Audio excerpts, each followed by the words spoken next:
본격 시사. 안녕하세요. 전종철의 전격 시사 진행을 맡은 전종철 기자입니다. 북한 김정은 국무위원장이 대한민국을 제1적대국으로 명기해서 북한 헌법을 개정할 것을 지시했다고 조금 전 조선중앙통신이 전했습니다. 북한이 고체 연료를 사용한 극초음속 중장거리 탄도미사일 IRBM을 그제 시험 발사했다고 어제 주장했습니다. 미국이 오늘 조금 뒤 아이오와 코커스 공화당 당원 대회를 시작으로 10개월간의 대선 레이스에 들어갑니다.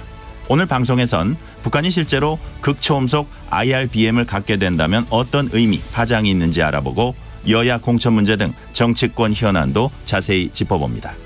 1월 16일 화요일 전종철의 전격 시사 출발합니다.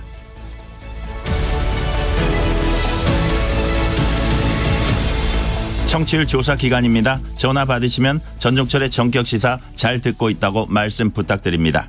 전종철의 전격시사는 유튜브로도 실시간 방송합니다. 문자 참여는 짧은 문자 50원, 긴 문자 100원이 드는 샵 9730, 콩 어플은 무료입니다. KBS 1라디오 채널에는 정치, 경제, 사회, 문화 등 다양한 명품 콘텐츠가 있습니다. 구독과 좋아요, 댓글 많이 부탁드립니다.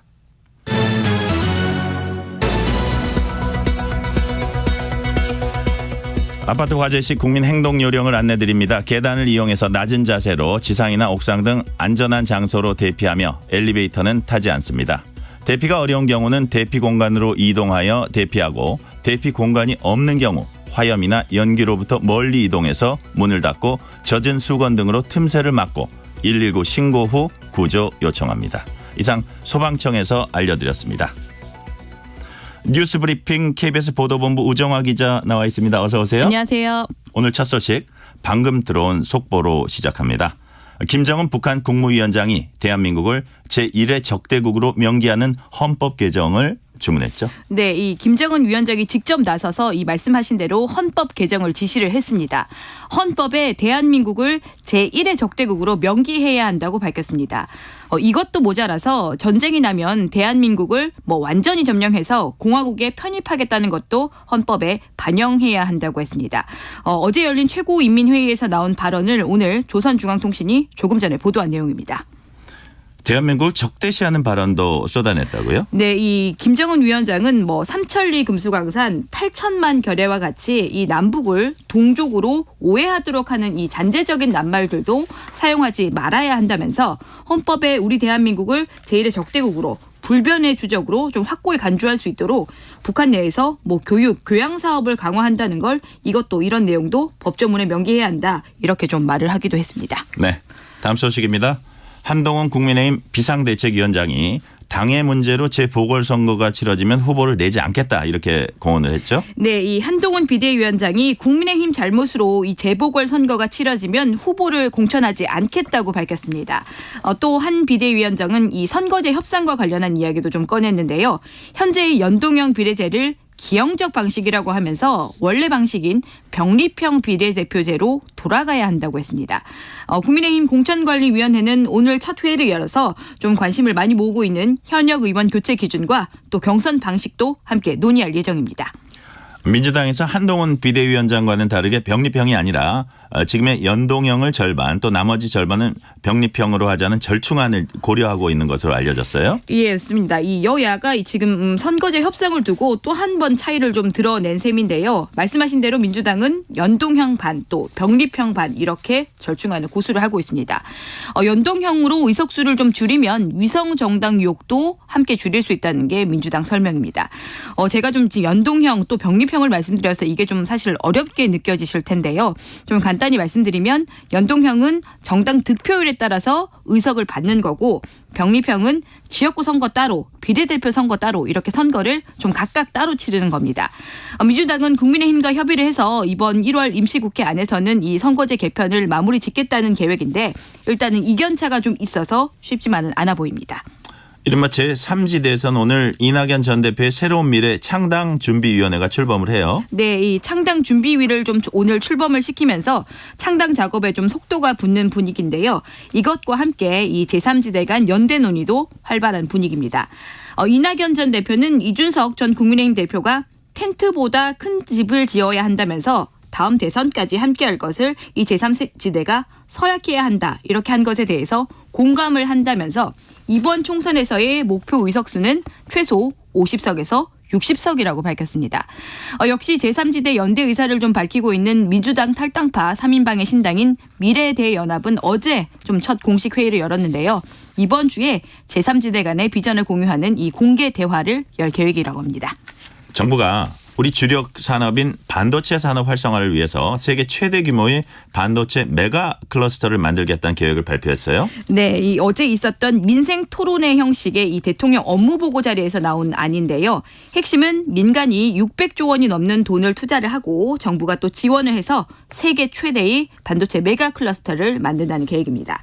지난해에 발표된 이 반도체 투자 계획이 이번에 조금 더 구체화된 겁니다. 네, 이렇게 대규모 투자를 하기로 한 이유 뭔가요? 네, 이렇게 하는 건 이 반도체가 우리 핵심 산업임에도 이 반도체 소재 등에서 우리가 좀 자력으로 조달할 수 있는 게 30% 정도에 머물러 있기 때문입니다.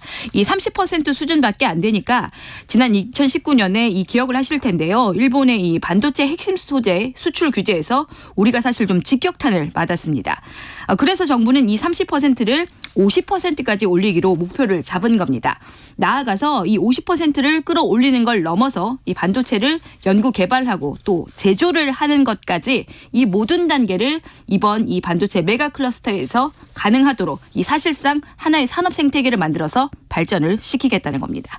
민간에서 600조 원 투자한다고 하는데 주요 반도체 기업들이 투자 의사 밝혔죠? 네, 이 삼성전자와 이 SK 하이닉스 등이 밝힌 투자 규모만 620조가 넘습니다.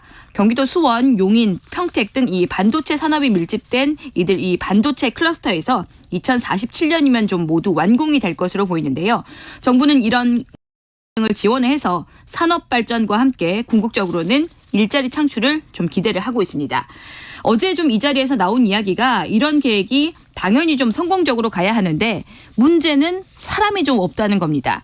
2031년까지 추가로 필요한 반도체 인력이 12만여 명 정도로 보고 있는데요. 정부는 일단 산학협력으로 석박사 인재를 좀 데려오고 나아가서는 해외 인재 유치까지도 좀 검토를 하고 있습니다. 그렇군요. 다음은 미국 대선 소식입니다. 오는 11월 미국 대선의 향방을 가늠할 수 있는 미 아이오와 공화당 당원대회가 조금 뒤에 시작되죠? 네, 이 말씀하신 대로 이 대선의 방향을 좀 가늠을 할 수 있어서 대선의 풍향계로도 불리는데요. 그래서 전 세계 이목이 집중되고 있습니다. 그런데 지금 현지는 이 무려 영하 30도에 가까운 아주 매서운 한파가 몰아치고 있다고 하는데요. 그래서 오늘 이 한파를 뚫고 과연 얼마나 많은 유권자들이 나올지가 관전 포인트입니다. 공화당 대선 후보로 좀 잘 알려진 대로 이 트럼프 전 대통령의 지지율은 사실 좀 압도적인 상황입니다. 최근 아이오와 내 여론조사에서 48% 지지율을 얻었습니다. 트럼프 후보 측은 이 백인 인구 비율이 높은 이번 이 아이오와에서 첫 경선부터 좀 과반을 득표를 해서 초반부터 지금 압도적인 후보로 등극을 하겠다는 계획입니다. 네. 그래도 경쟁자들이 쉽게 포기하지는 않을 겁니다. 유력한 경쟁자 누가 있습니까? 네, 이 트럼프 후보와 달리 상대적으로 좀 진중한 이미지로 평가를 받는 전 유엔 대사 이 헤일리 후보가 현재로서는 좀 적수로 보입니다. 헤일리 후보는 아이오와에서 좀 최대한 득표를 한 뒤에 자신이 좀 강하다고 평가를 받는 다음 격전지 뉴햄프셔로 좀 기세를 이어간다는 보관입니다. 최근 좀 지지율이 주춤한 이 플로리다 주지사인 디센티스 후보 역시 역전의 기회를 좀 보고 있는 상황인데요. 이번 투표는 후보자들의 발표를 모두 들은 뒤에 우리 시간으로 오늘 오전 10시부터 시작이 될 것으로 보입니다. 트럼프 후보가 좀 얼마나 이번에 득표를 할지 늦지 않게 결과가 좀 나올 것으로 보입니다. 네. 지난 주말 경기도 남양주시에서 60대 경비원과 10대 학생이 몸싸움을 벌이는 영상이 온라인에 공유돼서 큰 논란이 일었었죠. 서로가 처벌을 원치 않아서 사건을 경찰이 종결하려고 했었는데 결국 이 학생들을 입건했습니다. 입건한 이유가 뭐죠? 네, 이번 영상에 보면 경비원이 이 학생들에게 맞아서 좀 안타깝게도 잠시 기절을 하는 장면이 있습니다. 이 경찰이 이 기절한 장면을 근거로 10대 학생을 상해죄로 입건을 한 겁니다. 상해죄는 당사자 의사와 관계없이 처벌이 가능하기 때문입니다. 이렇게 계속 논란이 끊이지 않는 이번 사건, 이 경찰 조사 결과 시작은 경비원이 학생들이 상가에서 담배를 피우면서 좀 소란을 피우자 이 담배를 피우지 말라고 제지를 하는 과정에서 시작이 됐습니다. 영상에선 이 경비원이 학생을 폭행을 하다가 학생들이 이어서 이 경비원을 폭행해서 경비원이 좀 이렇게 좀 바닥까지 넘어지는 이 좀 충격적인 좀 장면들이 좀 있어서 충격적이다. 과연 이렇게 학생들이 해도 되느냐 좀 공분이 많이 일기도 했습니다. 네. 경찰이 영상을 온라인에 올린 학생에게도 처벌을 검토하고 있죠? 네, 경찰이 영상을 공유한 학생에게 정보통신망법상 이 명예훼손 혐의 적용을 좀 검토를 하고 있습니다. 당사자인 이 영상을 올린 학생은 자신의 SNS에 좀 억울하다 뭐 이런 취지의 글을 올리기도 했습니다. 네. 지난 대선 당시 민주당 이재명 후보를 도왔던 캠프 관계자들이 어젯밤 구속됐습니다. 구속 사유 뭔가요? 네, 이 김용 전 민주연구원 부원장이 1심 재판에 나온 증인에게 이 위증을 시키고 또 거짓 증거도 낸 혐의로 박모 씨와 서모 씨 두 명이 좀 구속이 됐습니다. 이재명 대표의 최측근으로 불리는 김용 전 부원장은 지금 이 정치자금법 위반과 뇌물 혐의로 재판에 넘겨진 상태죠. 박모 씨와 서모 씨에 대해서 이 법원은 증거인멸 염려가 있다면서 구속했습니다. 재판에서 구체적으로 어떤 거짓 진술을 강요했다는 건가요? 네, 이 지난해 5월 김용 전 부원장 재판에서 이홍우 전 이 경기도 시장 상권진흥원장이 증인으로 나왔습니다. 이 재판에서 이홍우 전 진흥원장은 김용 전 부원장이 돈을 받은 것으로 의심이 되는 시간에 자신과 업무 회의를 했다라고 증언을 했습니다. 그런데 검찰이 좀 조사를 해보니까 이 증언이 이번에 구속된 두 명이 요구를 해서 한 이 거짓 진술이었고 이런 증언을 뒷받침하기 위해서 제출한 증거도 조작이 됐다고 판단을 했습니다. 위증을 했던 이용우 전 원장도 검찰 수사에서 위증 등의 혐의를 대부분 인정을 했습니다. 그래서 이번에 결국 두 명이 법원 판단에 따라서 구속이 된 겁니다. 네. 최근 한 남성이 서울의 한 대학병원에서 이제 얼굴에 난 상처를 꿰매러 갔는데 의사가 술을 마시고 수술한 것으로 드러났다면서요? 네, 좀 이렇게 정말 황당한 일은 지난 12일 밤에 서울 강동구의 한 대학병원 응급실에서 일어났습니다. 60대 남성이 상처를 꿰맸는데 받다 보니까 의사에게서 술 냄새가 난 겁니다. 그래서 이 남성이 곧바로 좀 이상해서 112에 신고를 한 건데요. 경찰의 음주 측정 결과 이 의사 음주 상태였습니다. 의사는 전공의였는데요. 저녁 식사 자리에서 맥주를 한 잔 마셨다. 뭐 이렇게 인정을 하기는 했습니다. 네. 환자 입장에서는 정말 황당한 일인데 그런데 의사의 음주를 처벌할 수는 없다고 합니다. 왜죠? 예, 한마디로 말해서 이 처벌할 법이 좀 없기 때문입니다. 음주 적발 사실을 이 구청에 좀 알리는 정도가 지금 현재로서는 경찰이 할 수 있는 일인데요. 처벌 규정 마련을 위해서 그동안 좀 이 의료법을 좀 고쳐보자 이런 움직임들이 좀 있었지만 번번이 국회 문턱을 못 넘었습니다. 그러다 보니까 이런 일은 또 벌어지고 말았는데요. 그러는 사이에 환자는 위험에 좀 노출이 돼 있습니다. 병원 측은 의료진의 음주 진료에 대해서 책임을 인정한다면서 재발 방지책을 마련하겠다. 일단 이렇게 좀 밝혔습니다. 음주 진료에 관해서는 처벌 근거가 없군요. 네. 네. 검찰 수사심의위원회가 이태원 참사 발생의 책임을 물어서 김광호 서울경찰청장을 재판에 넘길 것을 권고했다고 하네요. 네, 이 검찰 수사심의위원회가 이태원 참사 부실 대응 혐의를 받아온 김광호 서울경찰청장에 대해서 기소 의견을 의결을 했습니다. 업무상 과실치사상 혐의 적용이 좀 필요하다는 겁니다. 검찰 수사팀은 수사심의원들에게 불기소 의견을 좀 주장을 한 것으로 알려졌는데요. 하지만 이 외부위원 15명으로 구성된 수사심의위는 김 청장에 대해서는 9명이 기소 의견을 냈습니다.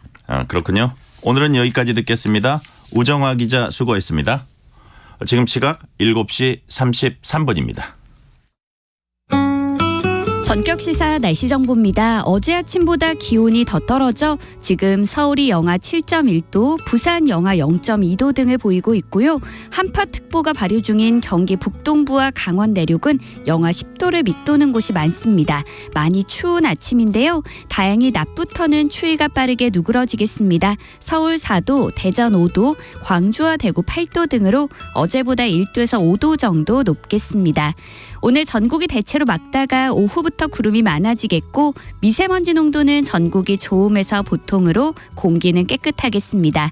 동쪽 지역은 대기가 매우 건조합니다. 불 조심하시기 바랍니다. 현재 서울의 기온은 영하 7.1도입니다. 날씨 정보 송소진입니다. 이어서 이 시각 교통 상황을 KBS 교통정보센터 정현정 씨가 전해드립니다. 네, 화요일 출근길인데요. 먼저 경부고속도로 서울 쪽입니다. 양산부터 정체가 시작됐고요. 입장 휴게소에서는 대형 화물차가 고장나서 처리하고 있습니다. 수원에서 신갈분기점까지와 판교분기점에서 금토분기점까지 막히고요. 금토분기점 6차로는 고장난 차가 서 있습니다. 양재에서 반포까지 밀리고요. 잠원에서 서초까지도 제속도 못 냅니다. 반대 부산 쪽으로는 잠원에서 서초까지 밀리고요. 경인고속도로 서울 쪽은 부천에서 신월까지 막히고 있습니다.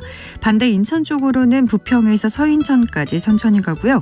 서해안고속도로 서울 방향은 일직분기점에서 금천까지 밀리고 있습니다. 반대 목포 쪽으로는 금천에서 정체고요. 비봉에서도 천천히 갑니다. 서해대교 부근에서는 대형 화물차가 고장나 있습니다. KBS 교통정보센터에서 정현정입니다.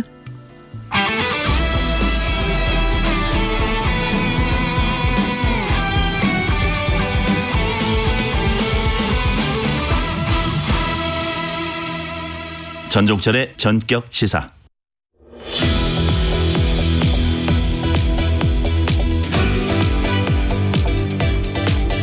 여야가 4월 총선에 투입될 인재들을 속속 영입하고 있습니다. 오늘은 민주당이 영입한 우주항공 전문가 황정아 한국천문연구원 책임연구원 나오셨습니다. 황 박사님 안녕하세요. 네, 안녕하세요.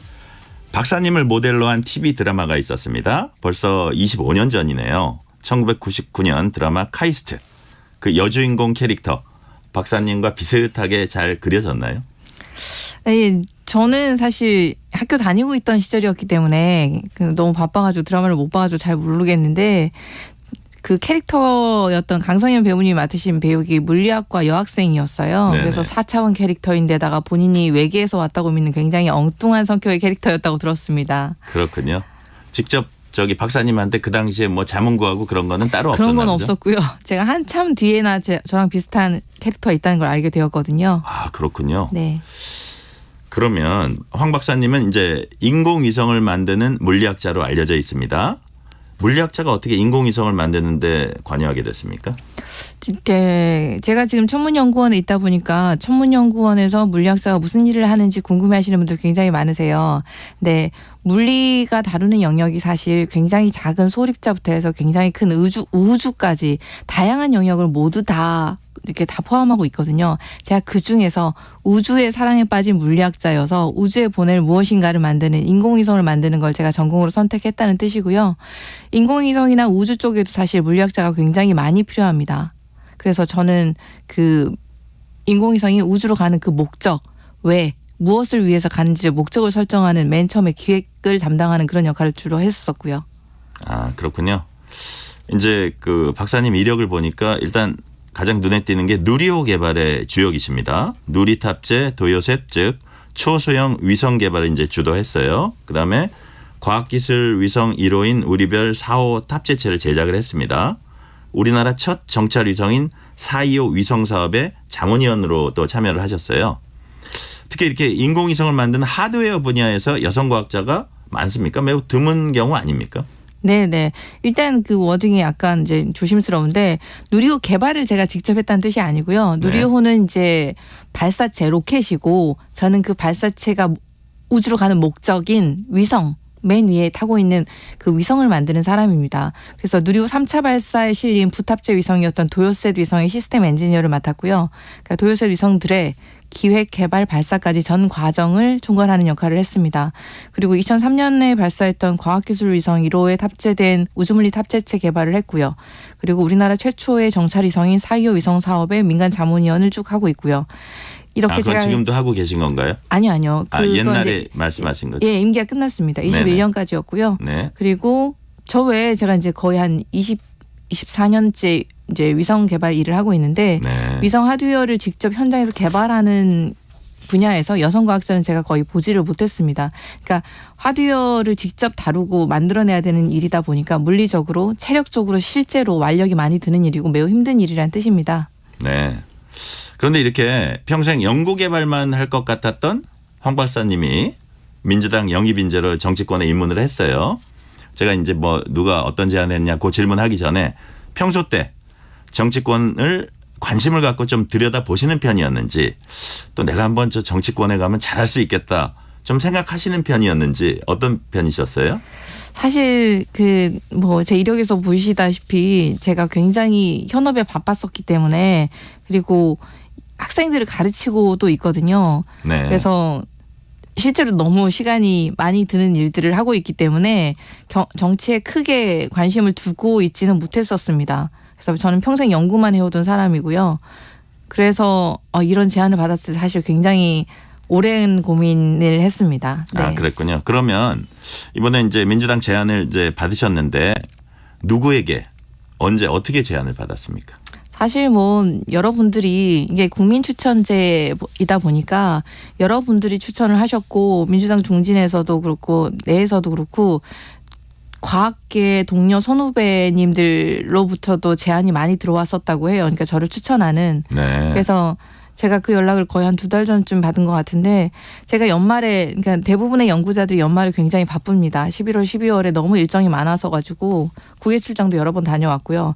그러느라고 전화를 제때 못 받았고 문자에 답장도 못 드렸고 대답을 막 차일피일 미루다가 거의 한 2달 만에 답을 드렸어요. 그래서 당에서는 아마 과학계를 대변할 그런 사람이 꼭 필요했었고 그게 하필이면 제가 그 역할을 하는 것이 잘하는 것인지 제가 숙고를 오래 하느라고 시간이 오래 걸렸는데요. 이제는 뭐 제가 그 역할을 담당할 수 있을 것 같습니다. 네. 방금 조금 얘기하시긴 하셨는데 수락하는데 이제 2달이나 걸렸다고 말씀하셨어요. 네네네. 근데 이런저런 생각도 많이 하시고 고민도 많이 하신 건데 아 그래? 한번 해봐야겠다. 결정적으로 그렇게 결심을 하신 이유 뭡니까? 네, 저는 뭐 말씀드렸다시피 여전히 우주를 연구하고 학생들을 가르치고 그리고 우주에 보낼 무언가를 만드는 저의 일을 사랑합니다. 그 일만 잘할 수 있었으면 사실 이렇게까지 연구실을 나오는 일은 없었을 거예요. 근데 최근에 환경이 굉장히 좀 힘들어졌거든요. 그 일을 그러니까 연구를 하고자 하시는 분들, 학술 현장에서 정말 열정을 가지고 헌신하고 계시는 분들이 그 일을 좀 더 잘할 수 있도록 만드는 일에 제가 큰 역할을 할 수 있다고 주변의 많은 분들이 저를 지지해 주시고 추천해 주셨습니다. 그래서 그분들의 기대와 응원이 저를 움직이게 했습니다. 네. 지금 말씀하신 게 제가 듣기로는 지금 예산 관련해서 야당이 정부 여당을 이제 비판한 지점 중 하나가 R&D 예산 삭감인데요. 윤석열 정부의 R&D 예산 삭감 어떻게 보세요? 현장에서는 그 문제는 굉장히 심각한 문제로 다가오고 있습니다. 예, 여러 과학기술계에 현재 닥친 현안들이 많은데 그중에서 제일 문제가 R&D 예산 삭감 문제, 우주청 문제 등등 문제들이 있는데 국회 과학기술자들의 현장의 목소리를 제대로 전달할 사람이 없었다 지금까지. 그래서 그게 과학자들의 굉장히 힘든 점이었다고 저는 생각하고요. 그리고 저는 과학자로 거의 30여 년 가까이 현장에서 연구를 해온 사람으로서 우리나라 과학기술의 현황과 그리고 미래의 발전을 위해서 어떤 전략을 만들고 그들을 위해서 무엇을 해야 될지를 가장 현장감 있게 내실 있게 정책들을 제안할 수 있을 거라고 생각을 합니다. R&D 예산 삭감 문제는 지금 현장에서는 굉장히 말하는 것조차 힘들 정도로 2명 이상 모이면 3명 이상 모이면 모두 그 얘기를 하고 있습니다. 아, 그렇습니다. 24년도 이 문제를 어떻게 할 것인가. 네, 심각합니다. 그렇군요. 네. 박사님께서는 도전적이고 희소성 있는 일을 찾아서 하는 편이라고 들었습니다. 뭐 물리학도 제일 못하는 걸 내가 어디까지 할 수 있나 테스트하는 차원이었다는 건 맞습니까? 네, 맞습니다. 제가 물리학을 전공으로 선택하다 보니까 물리를 어렸을 때부터 잘했냐고 물어보시는 분들이 있으셔서 저는 아니고요.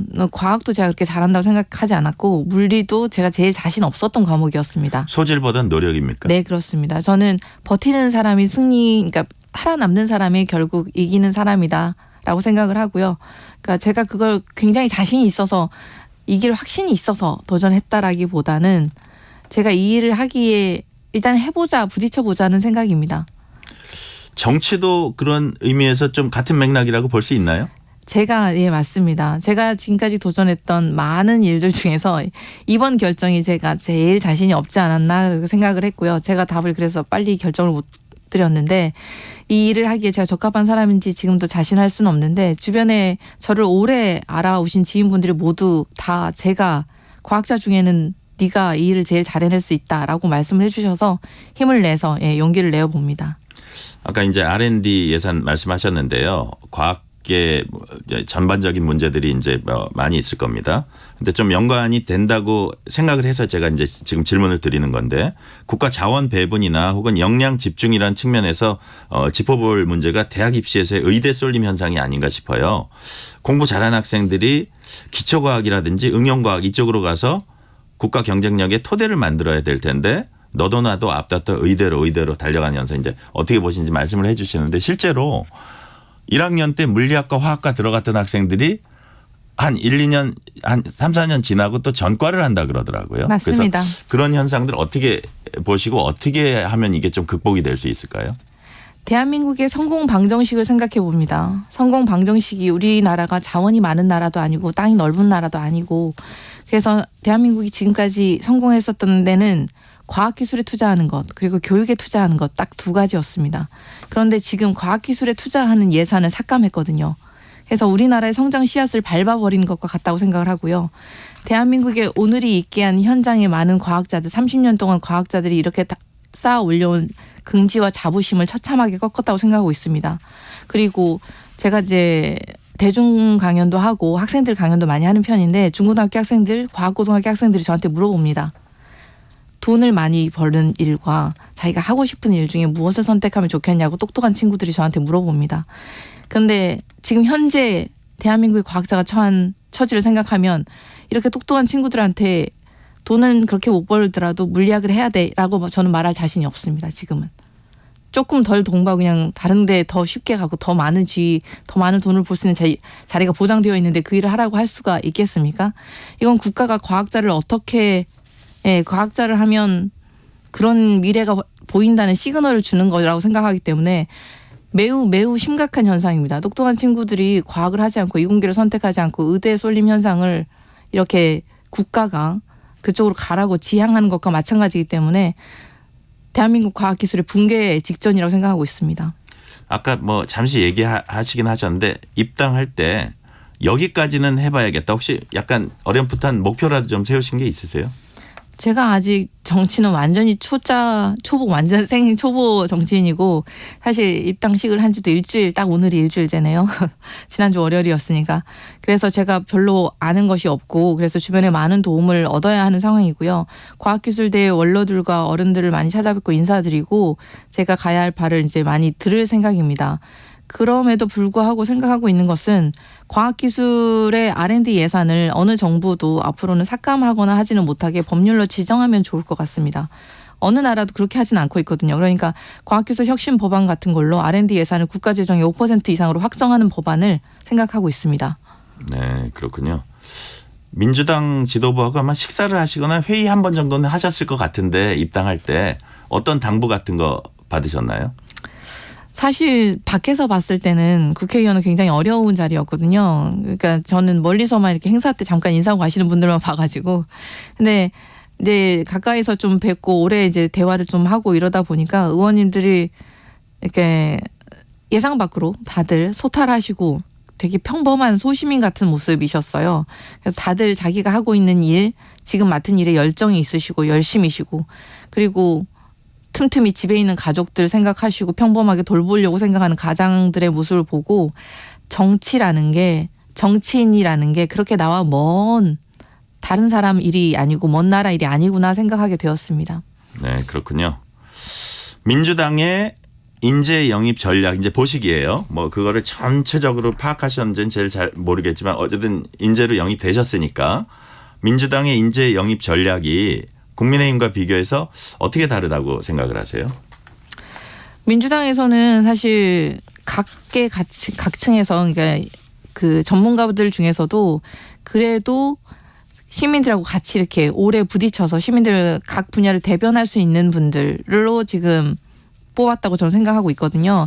당연히 각 분야에서 굉장히 대표성을 가지실 만큼 이제 성과도 있으시고 훌륭하신 분들이십니다.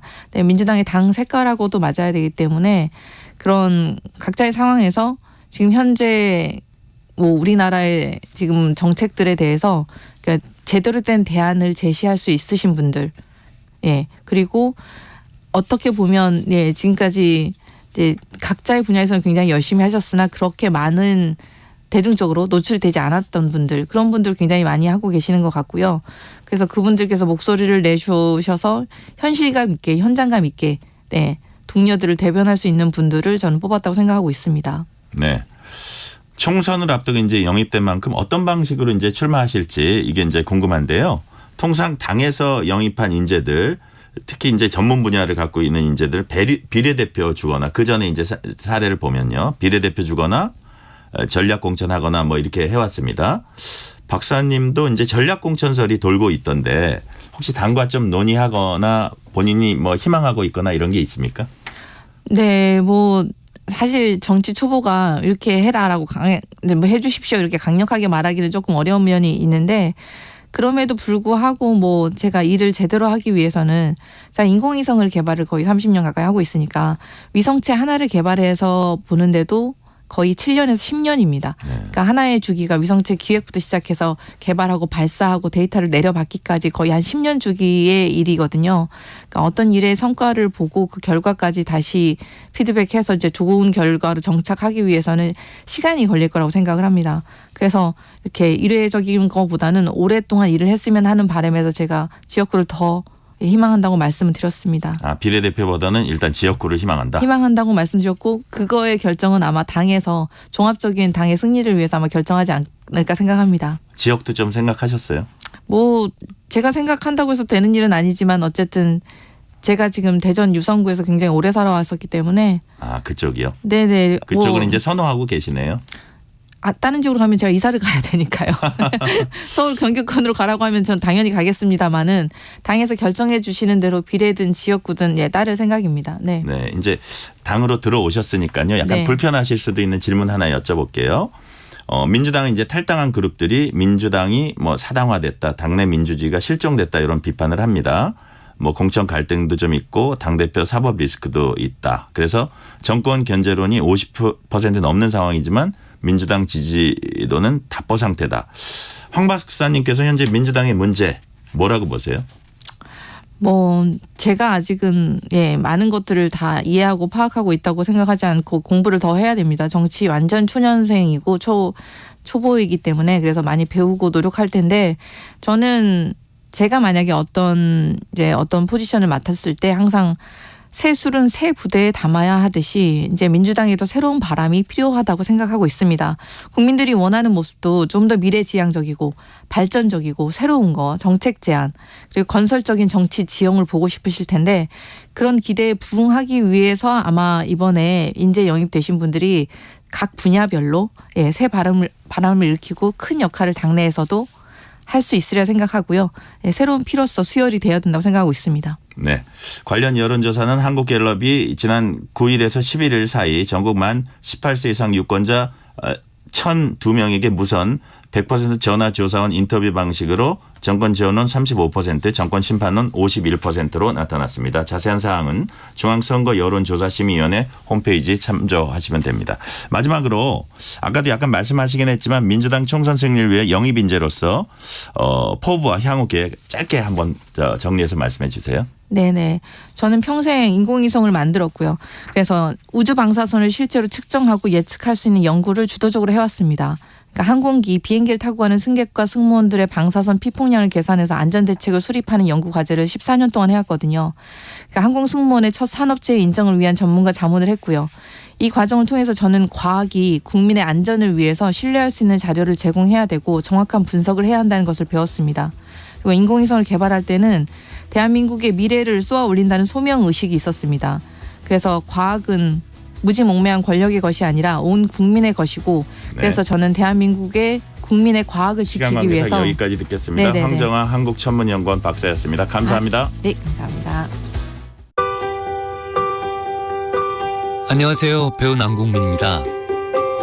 힘이 들 땐 누군가의 응원도 필요하겠지만 진짜 힘이 들 땐 지원이 더 필요한 법이죠. 이것이 힘든 크기만큼 더 크게 지원해야 하는 이유. 힘내라는 말보다 힘이 되는 정책으로 도움이 필요한 분들을 충분히 돕고 놓치는 사람 없이 찾아서 돕는 제대로 된 약자 복지.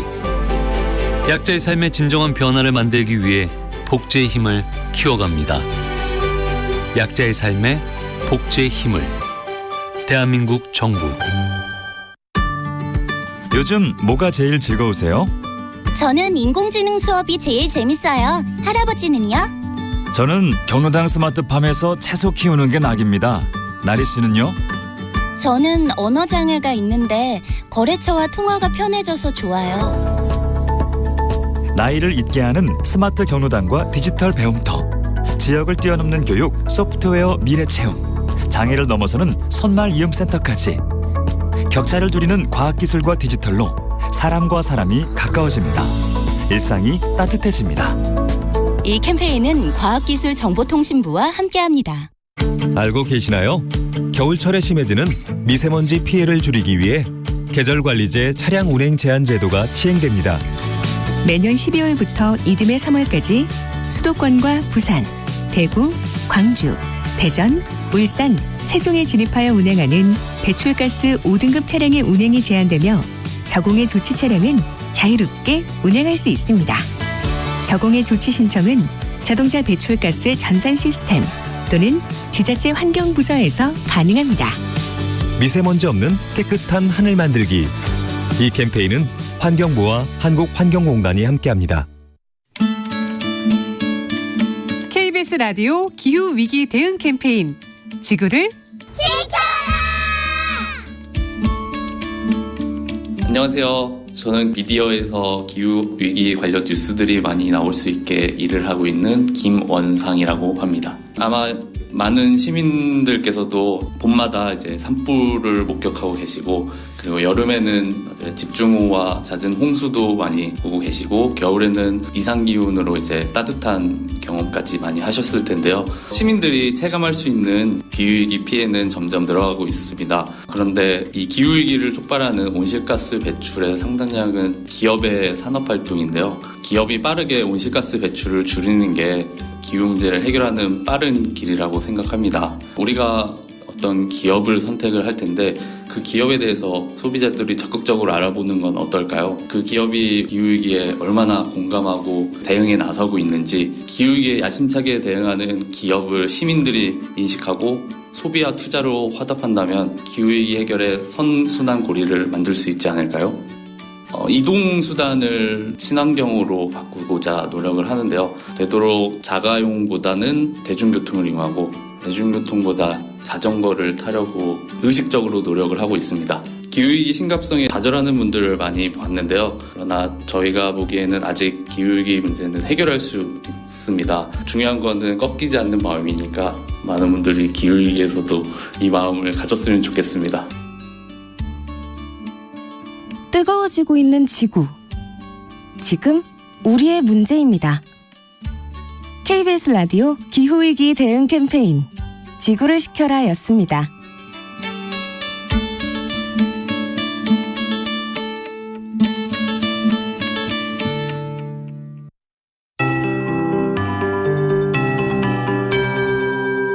KBS 58분 날씨. 오늘 아침까지 강한 추위가 이어지겠습니다. 현재 한파특보가 발효 중인 경기 북동부와 강원 내륙의 기온은 영하 10도 아래로 떨어져 철원이 영하 14.9도, 파주는 영하 13도 등을 보이고 있고요.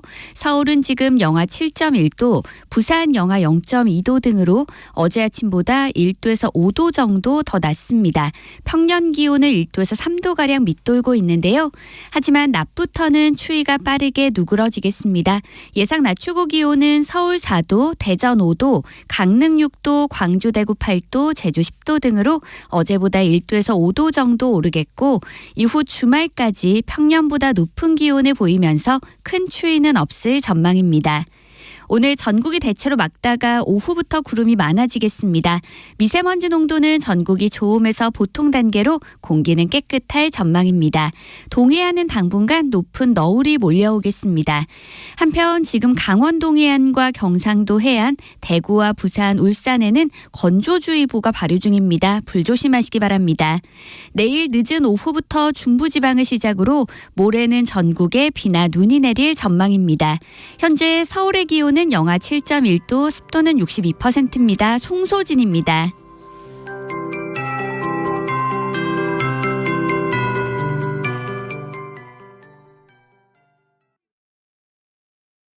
정성을 다하는 국민의 방송 KBS가 8시를 알려드립니다. AM 711kHz, FM 97.3MHz, KBS 1라디오입니다. HLKA.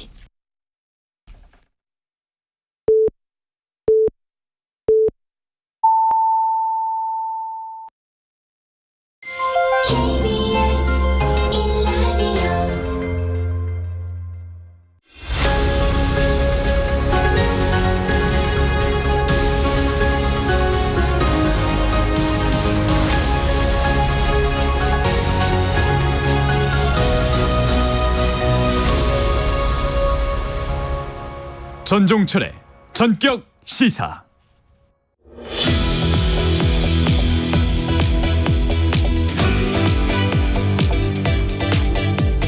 한동훈 국민의힘 비상대책위원장이 당의 귀책 사유로 재보궐선거가 치러질 경우 후보를 공천하지 않겠다고 밝혔습니다.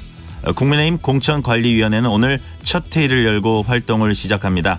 컷오프 발표 시기와 그 규모에 관심이 쏠리고 있습니다. 홍석준 국민의힘 의원과 자세한 말씀 나눠보겠습니다. 의원님 안녕하세요. 예, 안녕하십니까. 반갑습니다. 당의 귀책 사유로 재보궐선거가 치러지면 후보를 공천하지 않겠다. 국회의원 불체포 특권 포기와 금고형 이상 형 확정 시 세비 반납에 이은 한동훈 위원장의 세 번째 정치개혁 약속입니다. 왜 이런 약속을 했다고 보세요? 예, 가장 근본적인 이유는 어떤 그 국민에 대한 정치 불신을 조금이라도 해소해 보겠다. 뭐 이런 어떤 고민에서 나왔다고 생각합니다. 잘 아시는 것처럼 지금 우리 대한민국 정치에 대해서 국민들이 상당히 좀 불신을 하고 있습니다. 저도 공직생활 25년 하고 이제 나올 때 어느 정도는 예상은 했습니다만 생각보다 이런 정치에 대한 국민의 불신의 어떤 늪이 좀 더 심한 상황에서 그럼 우리가 여야를 떠나서 이런 국민의 정치적 불신을 조금이라도 해소하기 위한 것은 결국은 정치 개혁이고 정치 개혁의 일환으로 우리 한동훈 비대위원장이 지금 연일 불체포 특권 포기, 건국이성 형의 확정 시 세비 반납 또 재보궐선거 기책 사유 시 후보를 공천하지 않겠다 이런 시리즈를 내고 앞으로도 계속해서 이런 어떤 정치 개혁 안을 저희 당에서 발표할 그런 어떤 생각이고 이런 것을 통해서 조금이라도 정치 불신이 좀 해소됐으면 하는 그런 좀 바람이 있습니다. 이런 것들을 제안하고 약속하면서 민주당과 좀 비교를 하면서 민주당에 받아들이라고 촉구를 해요. 이런 모습은 어떻게 보세요? 예, 당연히 뭐 총선을 앞두고 있는 이런 상황에서는 사실은 여야 간의 어떤 정쟁 특히 상호 비방 뭐 이런 거보다는 정책 제안 또 정치 혁신 안에 있던 경쟁을 통해서 국민들의 심판을 받는 게 정치 선진화 국민 정치 선진화 측면에서 바람직한 저는 어떤 모습이라고 생각합니다. 네, 이에 대해서 민주당은 대변인 입장을 통해서 이미 발의한 법안에 대해서 동의하고 적극 협력하면 될 일이다 이런 반응을 보였는데 사실 이런 문제는 발의된 법안 뭐 협력하고 하는 것보다 여야 원내대표나 이런 당대표끼리 서로 뭐 약속하고 의견 줄이고 이런 문제 아닙니까? 네, 뭐 두 가지 다 뭐 의견 뭐 원내대표 합의를 통해서 법안 통과 뭐 이런 것도 의미가 있을 수 있는데 그런데 민주당이 주장하는 것은 기본 사실관계부터 틀린 겁니다. 무슨 말인가 하면 한동훈 비대위원장이 제안했던 재판이 건국 이상으로 최종 확정이 됐을 때 재판 기간 어떤 통째로 어떤 그 세비를 이제 반납하게끔 하는 내용인 것이고 민주당이 지금 법안을 발의했다 하는데 뭐 법안 통과도 안 됐지만 법안을 발의했던 그 내용은 구속된 기간만입니다. 구속된 기간. 네. 그래서 잘 아시는 것처럼 지금 과거 김명수 대법원 체제에서 지금 굉장히 지금 그 재판이 지금 늘어지고 지연되고 있잖아요. 예를 들면 지금 민주당에 지금 이제 재판을 받고 있는 의원들이 많은데 예를 들면 이제 노웅래 의원 같은 경우도 지금 불구속 상태에서 지금 재판을 받고 있단 말입니다. 그러면 민주당의 이제 법안은 지금 구속이 되고 있지 않기 때문에 전혀 어떤 세입하는 이런 필요성이 없습니다. 법안이 통과되더라도. 그러나 지금 한동훈 비대위원장이 제안한 것은 지금 구속되지 않더라도 재판의 결과 근거 이상 형이 확정이 되면 불구속 기간 중에도 전체를 다 세비를 반납하기 때문에 이거는 뭐 하늘과 땅 차이인 내용이 것이고 전혀 달라요. 내용이 완전히 다른 것이죠. 그렇기 때문에 민주당이 이렇게 사실관계부터 다른 이런 사안에 대해서 자기들이 먼저 법안을 했기 때문에 이 내용이 먼저 대답하라. 이것은 완전히 국민을 좀 호도하는 것이라고 생각합니다. 아울러 한 위원장은 총선이 80여일 앞으로 다가왔는데 왜 민주당은 비례대표제 룰에 대해서 입장을 내놓지 않냐 이렇게 이제 물었어요. 최근에 민주당이 병립형과 연동형 혼합하는 방안 이제 검토하고 있는 것으로 전해졌거든요. 민주당이 왜 아직 결론을 못 낼까요? 지금 민주당 내에서 어떤 이 문제를 둘러싸고 굉장히 좀 노선 투쟁 내지는 어떤 그 당내 갈등이 극심합니다. 사실은 네. 언론에 잘 보도돼서 그렇지 않은데 만약에 이 문제가 그 민주당에서 정리가 어떻게 되든지 간에 이낙연 대표에 이어서 그리고 원칙과 지금 그 상식의 의원들 이어서 대규모 네. 탈당이 벌어질 아주 메가톤급 이슈입니다. 그렇기 때문에 지금 계속해서 지금 민당 내에서 지금 합의가 안 되고 따라서 지금 우리 국민의힘과도 합의가 안 되다 보니까 정말 그 국민들에게 참 죄송스러운 것은 곧 지금 그 총선이라는 국민적 중요한 정치적 이벤트를 선거를 앞두고 아직까지 그 게임의 룰조차도 지금 그 정리가 되고 있지 않은 참 창피스러운 이야기죠. 사실 저희가 21대 때 뭐 국회에서 전원위원회라든지 이걸 통해서 활발한 토의도 하고 했지만 결국은 민주당 내 사정으로 인해서 이렇게 총선을 바로 코앞에 앞두고도 이런 규정을 못 하고 있다. 이건 참 우리 국회 전체적으로도 그렇고 특히 민주당은 정말 반성해야 될 대목인 것 같습니다. 한동훈 위원장은 지역 방문 일정을 소화하면서 부산이라든지 충청이라든지 가는 지역마다 다양한 인연을 강조를 했습니다. 일종의 지역 표심에 이제 호소하는 것일 텐데 효과가 있습니까? 정말 지금 한동훈 비대위원장이 가는 곳마다 제가 볼 때는 좀 아이돌급 스타 대접을 받는다고 보여집니다. 대구 경북에 갔을 때는 뭐 너무 많이 사람들이 몰려서 직접 보셨죠? 예, 그렇습니다. 그때 참석을 했으니까요. 뭐 사실 진행이 굉장히 어려웠는데 그때 한동훈 비대위원장이 참 이게 그 정치적 센스와 이게 순발력이 있다고 보여지는 게 너무 많은 사람이 둘러싸고 있으니까 소개를 해도 뒤에 있는 사람 같은 경우는 보이지가 않아요. 그러니까 갑자기 의자 위에 올라가서 뭐 인사를 하는 거라든지 또 충북 단양에 있는 뭐 구인사 갔을 때도 완전히 뭐 사찰에서 거의 뭐 팬클럽 떼창하듯이 한동훈을 연호하는 거라든지 또 부산 경남에서도 마찬가지고 뭐 충남에서도 마찬가지였습니다만 이런 어떤 지역을 불문하고 전국적으로 이 아이돌급 인기를 지금 얻고 있다는 게 지금 이제 실감이 나고 이런 걸 통해서 우리 그 당의 국민에 대한 어떤 관심 지지도가 올라오고 있다는 것이 상당히 저희들이 현장에서 좀 체험을 좀 하고 있습니다.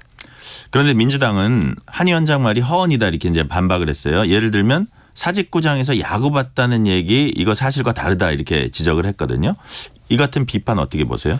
예, 그 상대 당에 대한 비판은 뭐 충분히 있을 수는 있지만 그러나 좀 팩트에 근거해서 해야 되는데 사실 민주당이 지금 한동훈 비대위원장 인기도가 좀 너무 좀 떨어지고 있다 보니까 뭐 조금이라도 뭐 꼬투리 잡을 게 없나 싶어서 자꾸 이제 한동훈 비대위원장이 지역 순방할 때 있던 이야기를 가지고 이야기하는데 방금 사직구장 이야기도 사실은 뭐 그 민주당 그 대변인이 비판을 했습니다마는 한동훈 비대위원장이 그 사직구장에서 특히 이제 비닐 봉지를 머리 쓰고 하는 그런 어떤 사진도 지금 공개를 했지 않습니까? 네. 그래서 사실 좀 사실관계가 다른 확정되지도 않는 사실에 대해서 좀 이렇게 그냥 묻지마 비판을 통해서 한동훈 비대위원장을 조금이라도 좀 이렇게 좀 티끌 같은 것을 좀 잡아볼까 하는 그런 면에서 좀 안쓰러움마저 좀 듭니다. 네. 국민의힘 공천관리위원회가 오늘 첫 회의를 열고 본격적인 활동에 들어갑니다. 무엇보다 공천 배제, 즉 컷오프 규모가 어떻게 될지 이제 관심인데요.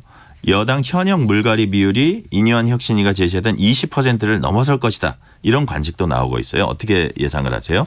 예, 저희 당은 국민들이 바라는 어떤 혁신의 어떤 그런 것을 어떻게 좀 모습을 보여드릴까 하는 측면에서 혁신위원회에서부터 그런 어떤 현역 그 의원 20% 어떤 물갈이 그런 제안을 했고 지금 그런 어떤 제안들이 총선 기획단을 거쳐서 지금 공관위에도 당연히 그 받아들여서 그런 방향으로 전반적인 공천 어떤 관리가 그리고 공천의 어떤 그 룰이 정해지리라고 생각을 합니다.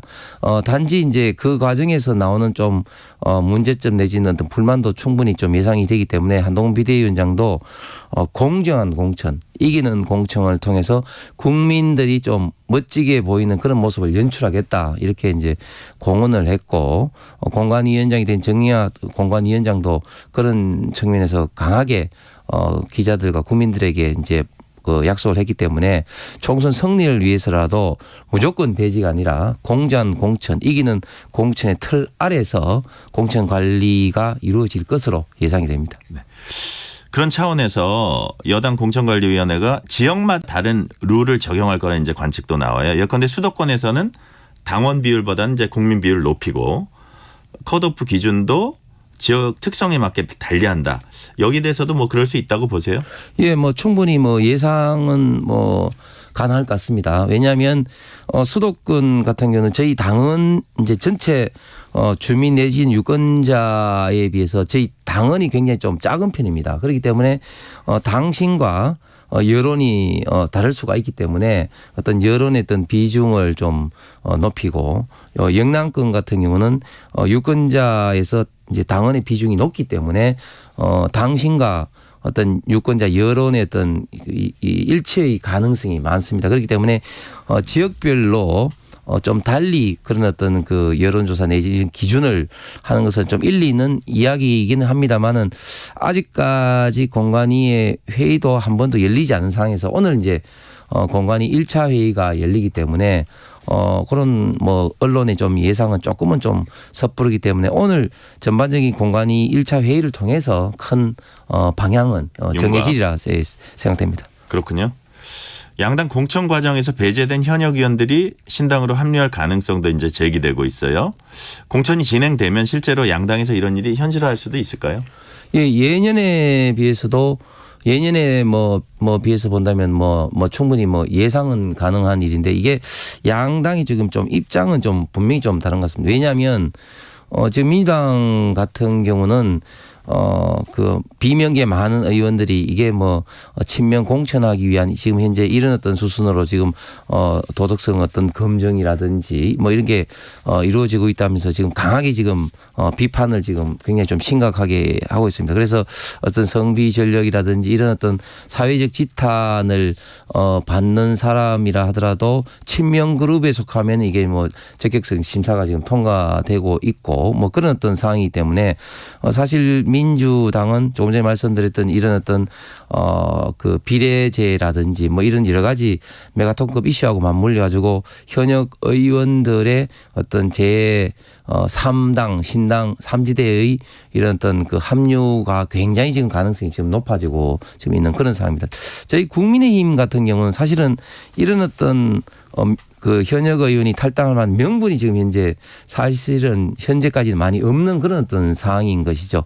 그래서 이제 공천 기준이 나름대로 좀 합리적으로만 정해지면 과연 국민의힘에서 신당으로 이준석 신당을 비롯해서 3지대로 지금 나갈 현역 의원이 있을까 하는 면에서 현재로는 굉장히 저희가 봤을 때는 가능성은 조금 작다고 보여집니다. 민주당과는 다르다. 완전히 다른 거죠. 예를 들면 지금 민주당 같은 경우는 지금 현재만 하더라도 현역이 지금 원칙과 상식을 비롯해서 상당 부분 지금 탈당했고 그리고 3지대에 있는 건태섭, 양양자, 이낙연 대표 전부 다 민주당 아니겠습니까? 그렇기 때문에 민주당과 지금 국민의힘의 향후 3지대 신당을 합류해 있던 폭과 이런 것은 좀 많이 좀 상이할 것으로 생각됩니다. 관련되는 질문일 수도 있는데요. 친 이재명계 인사인 현근택 변호사 이제 성희롱성 반론 논란과 관련해서 징계 수위를 이제 논의하는 이재명 대표 정성호 의원과 문자가 언론에 이제 포착이 됐습니다. 지금은 이제 당 윤리위원회가 현 변호사 감찰을 하고 있어요. 비명계 박영진 의원은 현근택 변호사에 대한 조치를 주저하거나 이렇게 하면 망하는 길로 갈 것이다라고 했습니다. 어떻게 보세요? 예, 그렇습니다. 이재명 대표와 그 정성호 의원 문자를 통해서 완전히 민주당은 이재명 1인 사당화가 됐다고 이제 입증이 된 것이고, 또 이제 현근태 그 지금 부원장 같은 경우 사실은 이제 이화영 그 경기 전 부지사에 대한 변호를 하고 있고, 그 이전에 또 이재명 대표 본인도 했습니다만은 그런 어떤 상황에서 굉장히 이재명 그 대표 입장에서는 좀 보호해주고 싶은 그런 어떤 존재인 것이죠. 그래서 정성호 의원이 컷오프 언급을 하니까 이재명 대표도 그건 좀 너무 심한 거 아닌가요? 이런 식으로 좀 본인의 어떤 생각을 이제 그 드러냈는데, 만약에 이제 윤리감찰단에서 감찰 어떤 결과가 정말 강하게 나오지 않으면 더더욱 어떤 국민들, 특히 비명계로부터 강한 반발을 통해서 어떤 그 공천에 대한 어떤 신뢰성에 대한 심각한 어떤 문제가 도출될 것으로 생각됩니다. 자택에서 치료 중인 이재명 대표 이제 당무 복귀가 좀 지연되고 있고요. 재판에 출석할 수 없다고 한 데 대해서 국민의힘 안철수 의원은 의사 출신이죠. 의학적 근거를 명확히 밝히라면서 재판 방탄용 구실일 가능성이 높다 이렇게 주장을 했어요. 이에 대해서 민주당 서영교 최고위원은 이 대표가 재판에 나갈 수 없다는 건 전 국민이 알고 있다면서 안철수 의원은 이제 강하게 비판을 했습니다. 이 문제는 어떻게 생각하세요? 예, 안철수 의원의 말씀이 사실 지극히 좀 국민 눈높이에 봐서라도 상식적인 이야기라고 생각합니다. 왜냐하면 지금 이재명 대표에 대한 재판이 지금 얼마나 지금 지연되고 있습니까? 잘 아시는 것처럼 공직선거법은 대부분에 따른 지침에 따르면은 1년 안에 끝나도록 되어 있습니다. 1심이 6개월, 2심, 항소심이 3개월, 대부분 상고심까지 가더라도 3개월, 1년 안에 끝나도록 되어 있는데, 지금 이재명 대표의 재판이 뭐 워낙 많습니다만 특히 공직선거법 관련된 허위사실 유포 관련된 건 2022년 9월인가 10월에 기소가 돼서 지금 이제 재판이 지금 진행 중에 있는데, 지금 1년 몇 개월 걸더라도 지금 아직까지도 지금 1심조차도 결론이 내지 않고 있고, 특히 최근에 지금 1심 재판을 하고 있는 부장판사가 또 사퇴를 해버린 이런 상황입니다. 그렇기 때문에 지금 무한정 지금 늘어나고 있는 것이죠. 이런 어떤 지금도 이렇게 지연되고 있는 상황에서 이재명 대표가 피습을 이유로 재판에 출석을 하지 않겠다는 것은 완전히 이거는 재판을 지연시키고 방탄을 하겠다는 그런 의도밖에 없고, 특히 지금 공직선거법 말고도 지금 이제 그 검사를 통한 어떤 위정교사 이런 부분은 사실은 뭐 아주 신속하게 재판이 정립도 될 수 있는 그런 상황입니다. 왜냐하면은 피의자가 내가 그 위정을 했다고 이미 밝힌 이런 어떤 상황이었기 때문에 사실은 재판에 나가지 않겠다. 특히 지금 특별한 어떤 의학적인 이런 어떤 소견이 없는 문제가 없는 상황에서 단순하게 몸이 좀 불편해서 지금 나가지 않겠다. 이런 것은 다분히 방탄용, 재판 지연용으로 보여줄 수밖에 없는 그런 상황이라 보여집니다. 이런 가운데 민주당은 이재명 대표 피습 사건 당시 총리실 산하 대테러 종합상황실이 이 대표의 부상이 가볍다 이런 문자를 보내서 사건을 축소 왜곡했다면서 고발할 것이라 이렇게 밝혔고요. 이에 대해 한동훈 위원장은 민주당은 검찰도 경찰도 총리실도 못 믿겠다는 것이냐면서 이제 음모론을 그만둬라 이렇게 비판을 했습니다. 어떻게 보세요? 예, 지금 민주당은 뭐 자꾸 이게 시중에서 그냥 하기 쉬운 그런 어떤 뭐 카드라식 이런 어떤 음모론 중독증에 지금 빠져 있는 것 같습니다. 그러면서 또 걸핏하면 지금 뭐 특검이다, 국정조사다 이렇게 이야기를 하고 있는데 사실 이게 공당으로서 제1당으로서의 어떤 자세는 아니다. 지금 소방에서 최초로 한 것은 의학적 소견이 아니라 지금 급한 어떤 상황에서 지금 이재명 대표의 어떤 그런 손상을 국무총리실을 비롯해서 이제 그 정부에 보고한 것이고, 그것을 국무총리실에도 이야기한 것뿐이고, 이것은 의학적 소견하고는 분명히 좀 다른 상황입니다. 그렇기 때문에 피습이라는 이런 어떤 정말 절박한 시기에 말한 이런 거를 가지고 또 음모론을 제기하는 것은 이재명 대표 피습을 가지고 자꾸 정치적으로 저는 활용하려고 하는 이런 어떤 식으로밖에 보이지 않습니다. 네. 마지막으로 하나 여쭤볼게요. 제3지대 신당 창당 속도가 붙고 있습니다. 이른바 빅텐트 성사론 어떻게 보시는지 그건 이제 짧게 좀 말씀해 주세요. 예, 이게 참 쉽지는 않을 겁니다. 왜냐하면 이 향후에 어떤 주도권도 있고 특히 또 양당에서 지금 나오신 분들이 정치적 이념이 너무 좀 다른 상황이 아니겠습니까? 그래서 두고 봐야 될 것이지만 어쨌든 과거 사례로 봐서는 어떤 결코 쉽지 않은 어떤 빅텐트가 될 것이다 생각됩니다. 조금 이질적으로 보시나요? 완전히 지금까지 있던 정치적 경험 그리고 정치적 이념이 완전히 좀 어떤 다른 상황에서 과연 이 빅텐트라는 임시물이 쳐질 수 있을 것인가 이런 어떤 면에서 과거의 사례도 이제 비추어 보면은 결코 좀 성공하기가 쉽지만은 않은 그런 좀 상황이 될 것이라고 생각합니다. 오늘은 여기까지 듣겠습니다. 홍석준 국민의힘 의원이었습니다. 감사합니다. 감사합니다.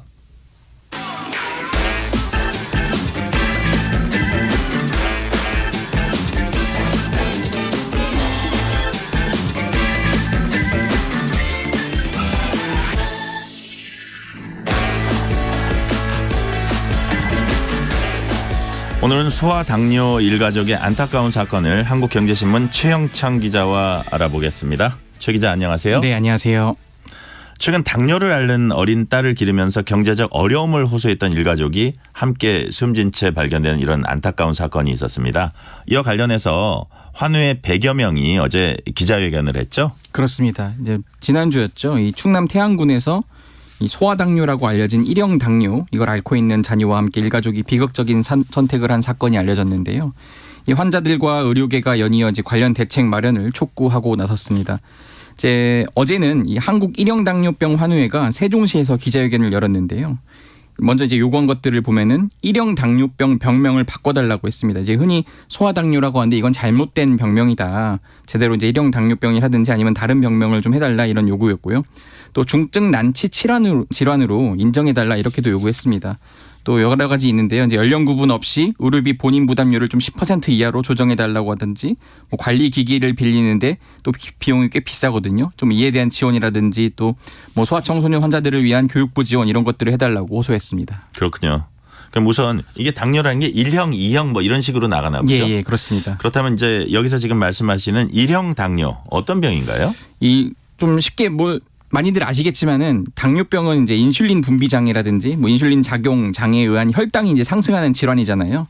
그 말씀해 주신 것처럼 뭐 1형 당뇨병, 2형 당뇨병, 임신성 당뇨병 등으로 구분돼요. 근데 이제 소아기에는 이 성인이랑 달리 이제 1형 당뇨병이 가장 흔합니다.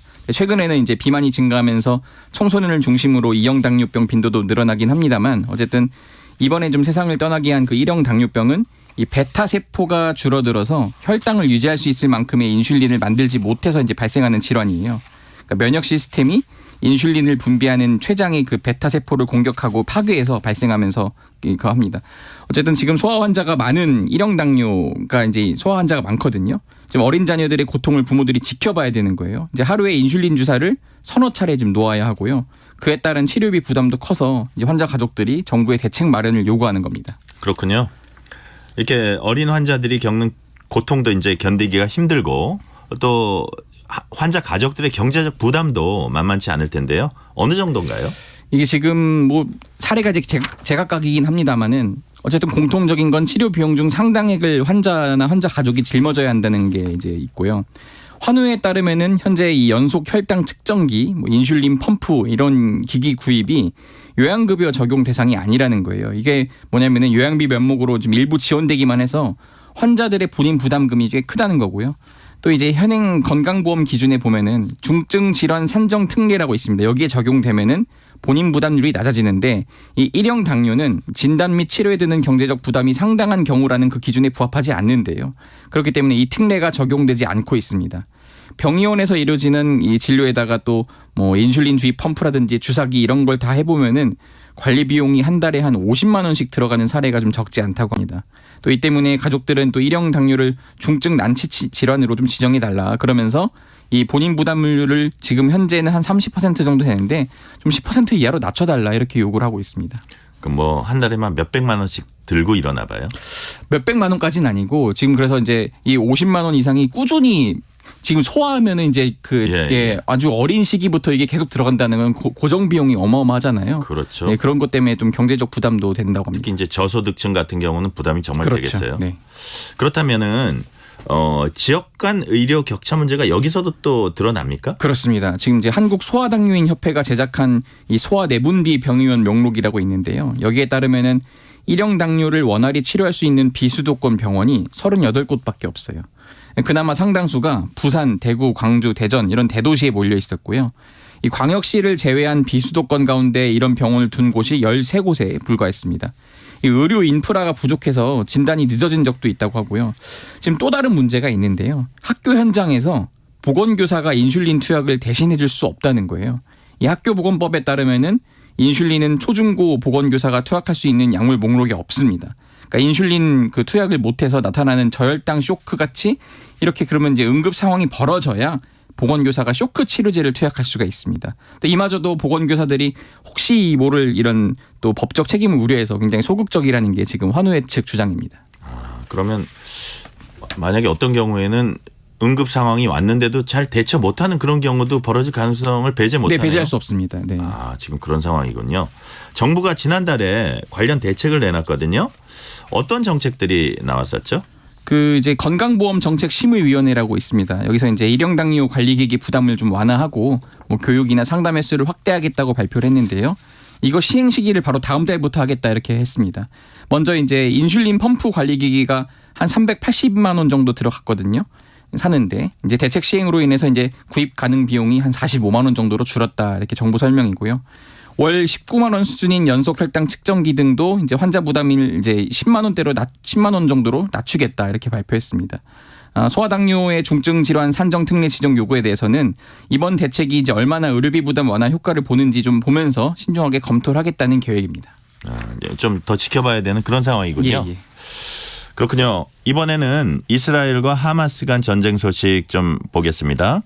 이스라엘과 팔레스타인 무장정파 하마스 간 전쟁이 현지 시각 14일로 100일째를 맞았습니다. 네네. 현재 전선은 어떤 상황인가요? 지금 그 공습이 계속되고 있습니다. 주말 동안에도 이 가자지구 남부 칸 유니스, 뭐 중부 알브레이지 이런 등의 이스라엘 방위군의 공습이 잇따랐는데요.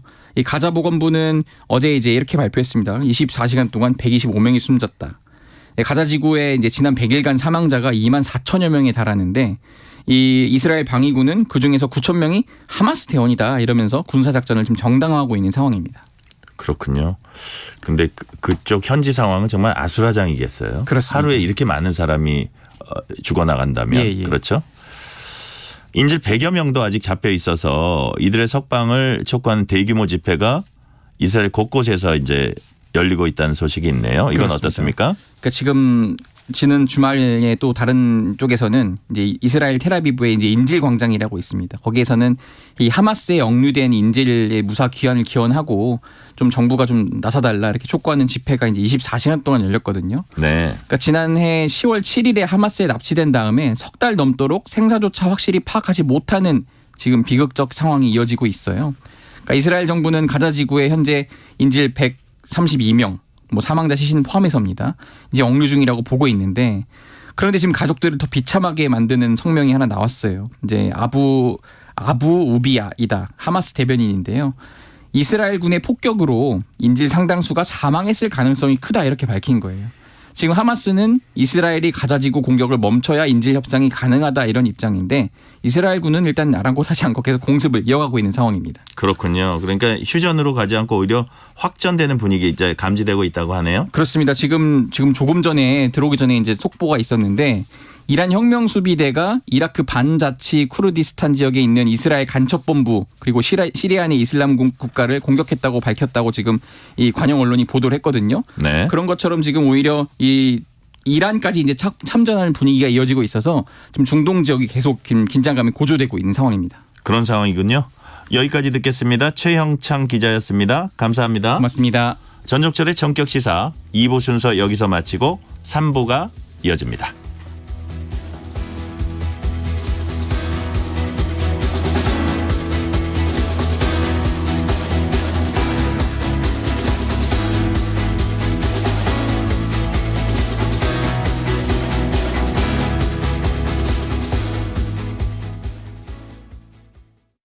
잠시 후 8시 반부터 일부 지역국에서는 해당 지역 방송을 보내드립니다. 워렌 버핏은 가치 투자, 필립 피셔는 성장주 투자, 피터 린치는 장기 투자, 그리고 성기영은 경제쇼. 방법은 달라도 목표는 하나. 여러분을 성공의 길로 안내합니다. 평일 오후 4시 5분 성기영의 경제쇼. 주말 오후 5시 5분 정보를 업그레이드한 성기영의 경제쇼 플러스. 일주일 내내 함께 하십시오. 편지 왔습니다. 퇴근길 지친 당신에게 힘이 되는 뉴스를 전해드립니다.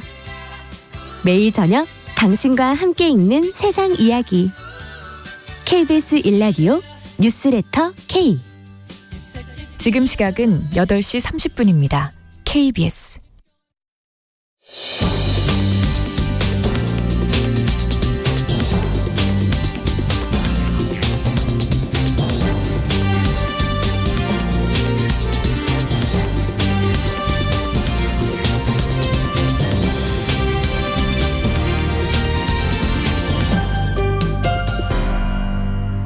전종철의 전격 시사.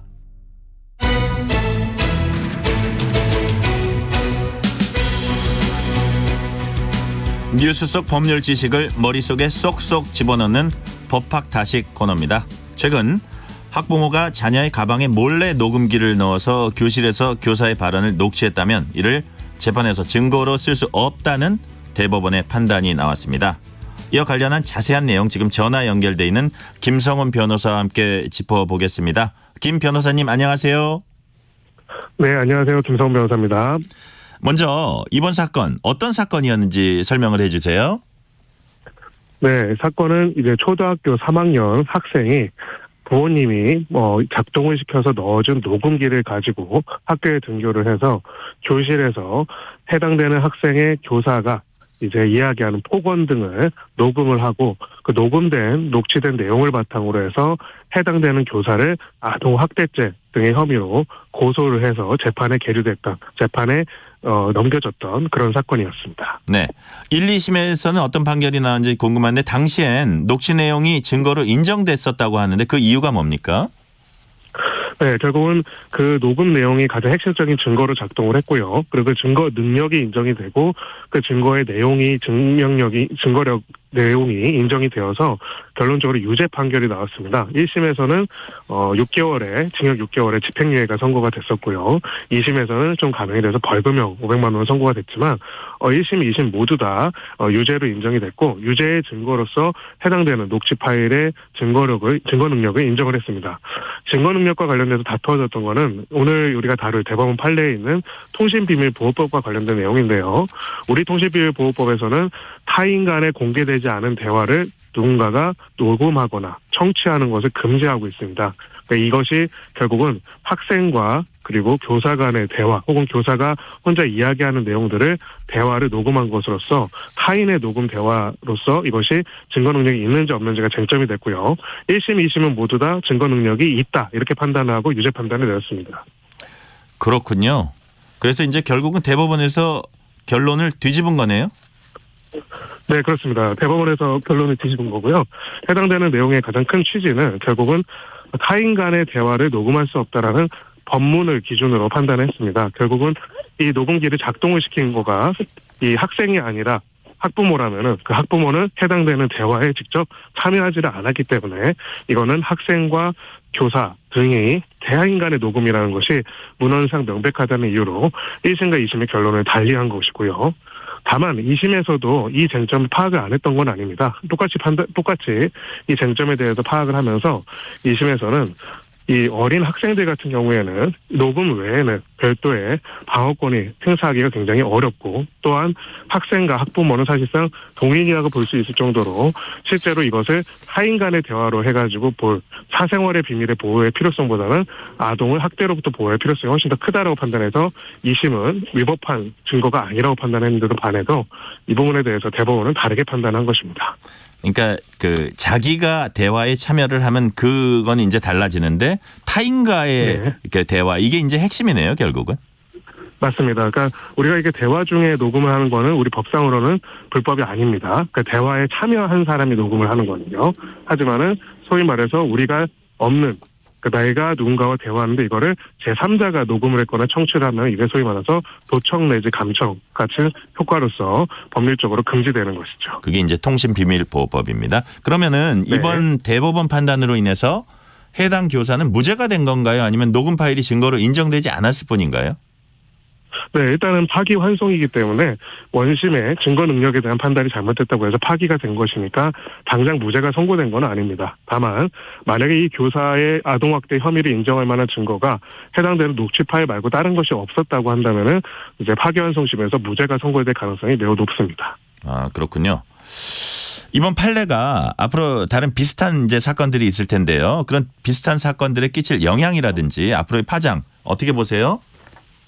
네, 굉장히 클 거라고 생각을 합니다. 안 그래도 이번 대법원 판례와 관련돼 가지고는 학부모 단체들에서는 아동 학대를 방지할 수 있는 굉장히 중요한 수단을 어떻게 보면은 못하게 하는 것으로서 문제가 있다라는 성명을 발표하기도 했고요. 반면에 이제 교원 단체에서는 지금 무분별하게 이제 이루어지고 있는 교실 내 녹음에 대해 가지고 차단할 필요가 있다는 면에서 환영의 입장을 밝혔습니다. 아울러 이번에 대법원 판례의 이 법리적인 해석은 지금 계류 중인 여러 소송들 비슷한 유형의 사건들에도 동일하게 적용이 돼서 앞으로의 증거 능력 판단에 있어서 중요한 영향을 미칠 가능성이 높습니다. 비슷한 사건 말씀하셨는데 어제 웹툰 작가 주호민 씨의 아들을 학대한 혐의로 재판에 넘겨진 그 특수교사가 징역 10개월형을 받았습니다. 이 사건에서도 부모가 가방에 넣은 녹음기가 이제 쟁점이 됐는데요. 앞서 소개한 사건과 네. 어떤 차이가 있습니까? 기본적으로는 유사한 쟁점을 공유하고 있다 이렇게 볼 수가 있습니다. 여기서 왜 공유하고 있다라고 표현을 썼냐면요. 똑같이 이제 녹음을 한 파일이 이제 어찌 보면은 교사가 모르는 상황에서 녹음이 된 부분은 맞고요. 첫 번째로요. 그런 면에서 해당되는 녹취의 내용을 증거로 쓸 수 있는지 여부가 쟁점이 된다는 점에서는 공통되는 부분이 있습니다. 다만 유무죄는 해당되는 녹취 파일 외에도 다른 증거들을 종합적으로 고려하기 때문에 이 부분과 관련해서는 상당히 중요한 영향이 있을 수 있다는 점은 맞고요. 다만 이걸로 인해 가지고 유무죄가 바로 판단될 수는 있다, 없다 이렇게 볼 수가 있습니다. 그렇군요. 그렇다면 어떤 사건에서 녹음 파일이 위법한 증거가 되지 않으려면 어떤 조건을 만족해야 하는 겁니까? 네, 여기서는 주체가 중요합니다. 한마디로 녹음의 주체가 대화에 참여한 당사자인가 아니면은 대화에 참여하지 않은 사람인가에 관한 것이거든요. 법문에서는 명확하게 타인 간의 대화를 녹음한 거를 금지하고 있습니다. 같은 사안이지만 만약에 이 사안에서도 그게 쟁점이 되는데요.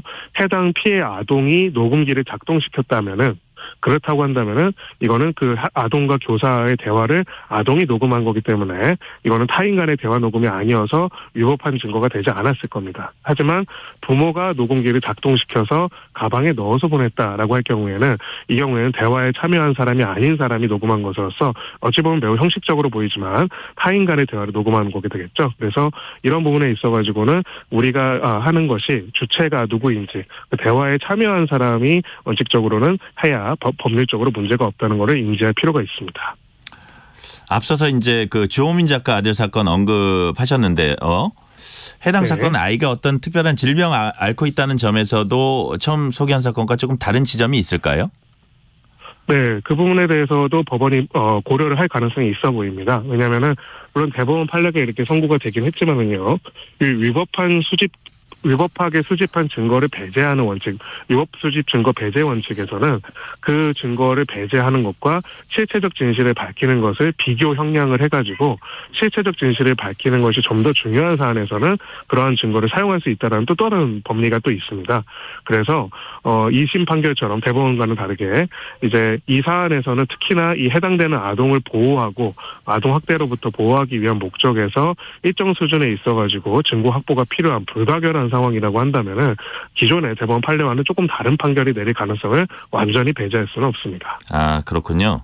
위법한 방식으로 녹음 파일 확보하게 된다면은 그에 따라서 또 처벌도 받을 수가 있나요? 네, 통신비밀보호법에서는 허락 없이 타인 간의 대화를 녹음 또는 청취한 행위를 1년 이상의 징역, 1년 이상 10년 이하의 징역형에 처하도록 형사처벌이 가능하도록 정하고 있습니다. 그러니까 소위 말하는 우리가 도청 내지 감청 이렇게 이야기하지 않습니까? 법에서 허용한 몇 가지 아주 극적인 제한사항 외에는 타인 간의 대화를 녹음하는 것은 그 자체로 위법한 행위가 될 수가 있습니다. 네, 그렇군요. 몇몇 학부모들은 학교에서의 혹은 뭐 학원에서의 아동 학대 관련 증거를 수집할 때 녹음 파일 이외에 다른 방법이 가능한지도 또 궁금해하시는 분들이 있을 수 있어요. 이건 어떻습니까? 네, 사실은 매우 제한적이긴 합니다. 특히나 이제 언어적인 폭력 같은 경우에는 해당되는 언어 폭력 자체를 이제 부인하는 경우, 그거를 우리가 증거를 확보하기가 굉장히 어려울 수밖에 없죠. 근데 물론 이제 이런 교실 내 녹음이 얼마나 정책적으로 허용되어야 하는지에 대한 사회적 논의가 더 필요하지만요. 아까 말한 대법원 사안에서도 해당되는 녹음기를 피해 학생이 스스로 작동을 시켰다면은 사실은 위법한 수집 증거로서 배제가 되지 않았을 가능성이 높습니다. 왜냐? 대화에 참여한 학생이기 때문이죠. 그래서 기본적으로는 그런 부분에 대해서는 지금 있는 법률적인 기준에서는 타인 간의 대화 녹음이 되지 않도록 하는 게 주의될 필요가 있고요. 다만 교육 현장에서 그렇다면은 교사의 발언을 어떤 부분에 있어서 얼만큼 학대를 방지하기 위한 목적으로 증거 수집의 대상으로 할 것인지 여부는 사실 굉장히 논의를 할 필요가 있는 사항이라고 생각합니다. 관련해서 몰래 설치해 놓은 이제 CCTV 화면이 있잖아요. 이런 네. 화면의 뭐 증거 능력 이거는 뭐 좀 다르긴 하지만 또 비슷하기도 해요. 어떻습니까? 네, 맞습니다. 그것 또한 마찬가지로 타인에게 동의를 받지 않고 타인의 화면이나 이런 어떤 장면 같은 것들을 몰래 녹화해 놓고 하는 부분들은 원칙적으로 위법한 수집 증거가 될 수도 있습니다. 다만 이거는 이제 통신비밀이랑 좀 다른 개념입니다. 통신비밀은 대화와 우편 이런 내용에 대한 어떻게 보면 모르게 탈취하는 거라면 기본적으로 사생활보호와 개인정보보호법 위반 행위가 될 수가 있습니다. 이게 이제 CCTV도 본래 설치돼 있던 CCTV가 있을 거고 만약에 네. 어떤 뭐 부모가 특수한 목적을 가지고 이게 설치할 수도 네. 있고 이것도 또 다를 수도 있을 것 같아요. 법원에 가면은. 맞습니다. 예, 결과적으로는 원래 CCTV를 설치하는 경우에도 우리 개인정보보호법상 CCTV 설치 구역, 설치 녹화의 목적, 누가 관리하는지를 다 고지하게 되어 있습니다. 그래서 지나가다 보면 생각보다 그게 다 표시가 되어 있습니다. 만약 그렇지 않다면 그 자체로 위법한 것이고요. 말씀하신 것처럼 이제 녹화나 이런 것들이 가능하도록 이제 해가지고 뭐 아동에게 들려보내거나 뭐 이렇게 했다라고 했을 경우에는 원칙적으로는 그 부분은 일단은 1차적으로는 개인정보보호법 위반이 될 수가 있고요. 두 번째로 이제 보이스, 소위 음성이 녹음되는 구조라면 통신비밀보호법도 같이 문제가 될 수 있기는 합니다. 아, 그렇군요. 오늘은 여기까지 듣겠습니다. 법학다식 김성훈 변호사였습니다. 감사합니다. 네, 감사합니다. 지금 시각 8시 41분입니다. 네, 화요일 출근길 상황입니다. 먼저 경부고속도로 서울 쪽인데요. 수원 부근에서 신갈분기점까지 막히고요. 죽전휴게소에서 판교분기점까지와 달래내고개에서 반포까지 밀리고 있습니다. 반대 부산 쪽으로는 잠원에서 서초, 신갈분기점에서 수원까지 밀리고요. 남사 부근에서도 정체 이어서 있습니다. 경인고속도로 서울 쪽은 부천에서 신월까지 정체고요. 반대 인천 쪽으로는 부평에서 서인천까지 천천히 갑니다. 서해안고속도로 서울 쪽으로 일직분기점에서 금천까지 밀리고요. 반대 목포 쪽으로는 금천 부근에서 밀리고 있습니다. 매송휴게소에서 비봉까지 제속도 못 내고요. 팔탄분기점에서도 천천히 갑니다. 서평택 부근에서는 버스 고장난 차가 서 있어서 처리하고 있습니다. 영동고속도로 사고 소식 있는데요. 인천 쪽으로 동군포 부근 3차로는 화물차 관련 사고 있습니다. 북수원 나들목에서 동군포 나들목까지 4km가량 밀립니다. KBS 교통정보센터에서 정현정입니다.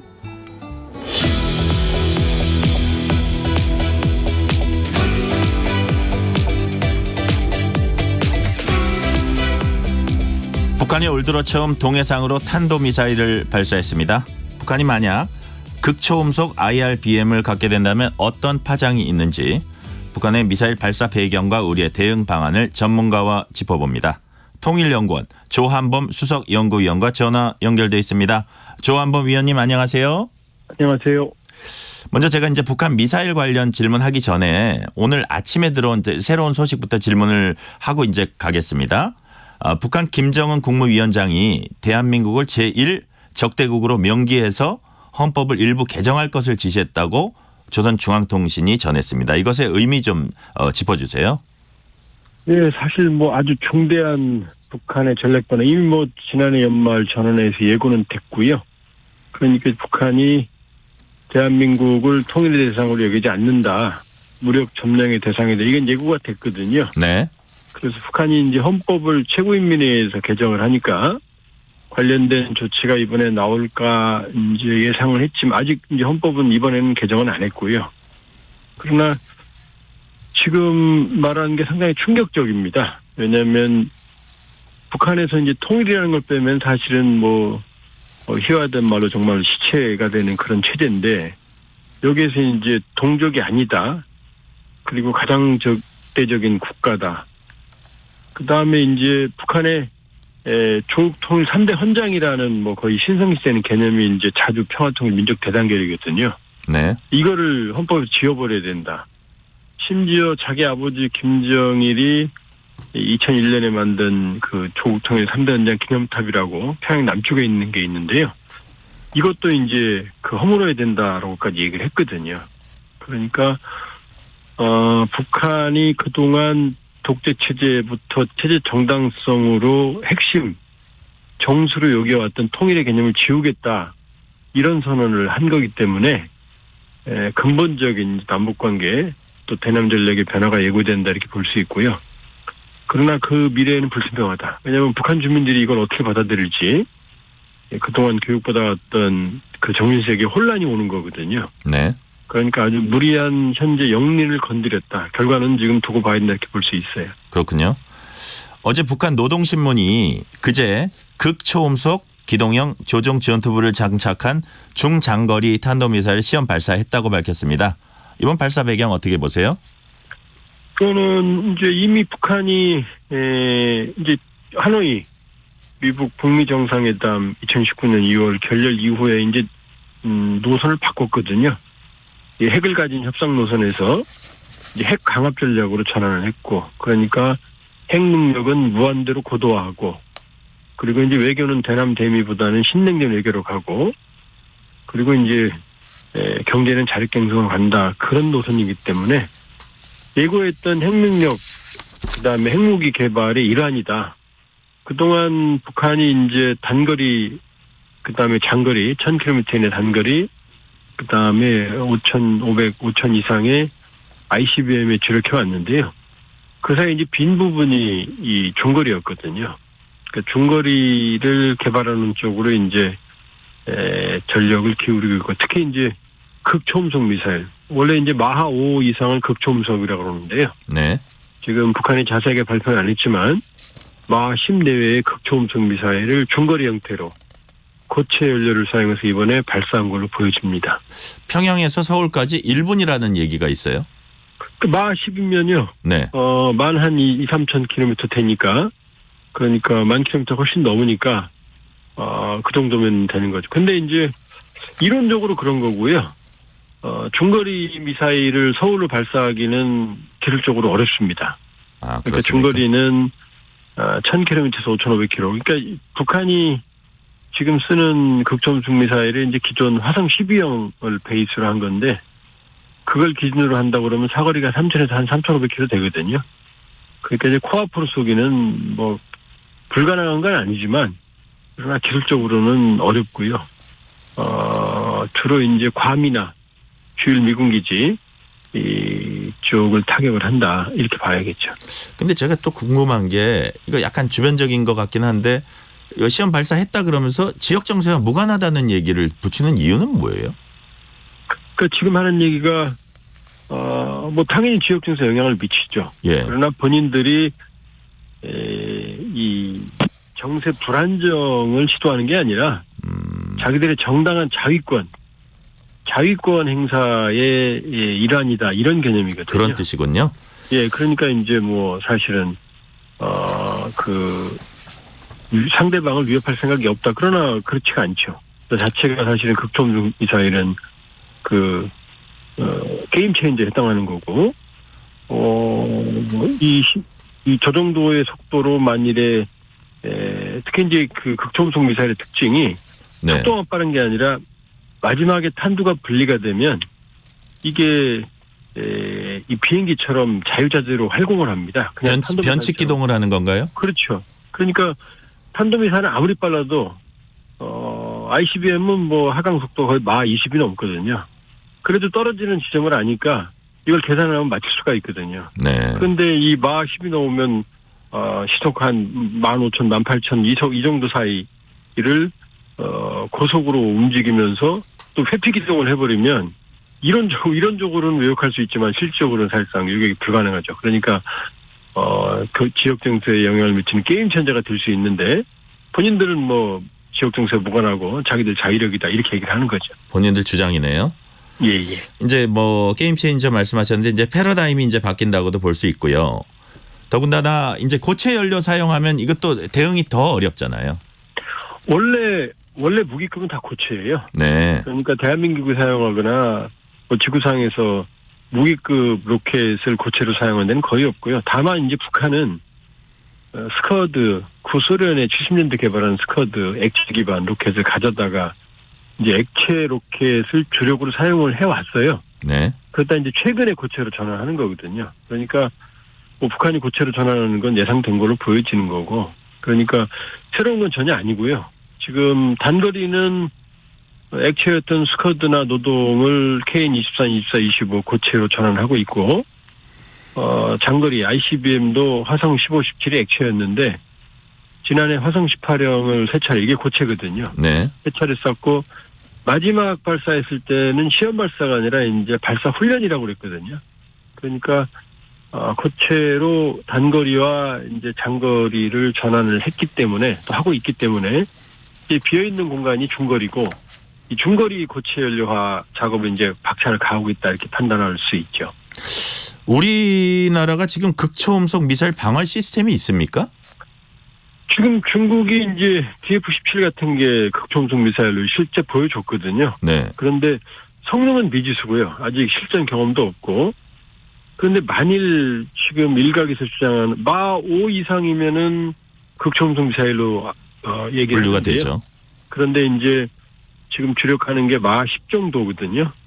마 10으로 기동, 만일에 종말 기동, 거기다 이제 극초음속 미사일은 탄도미사일처럼 높이 올라가지 않기 때문에 레이더에 사각지대가 많아요. 네.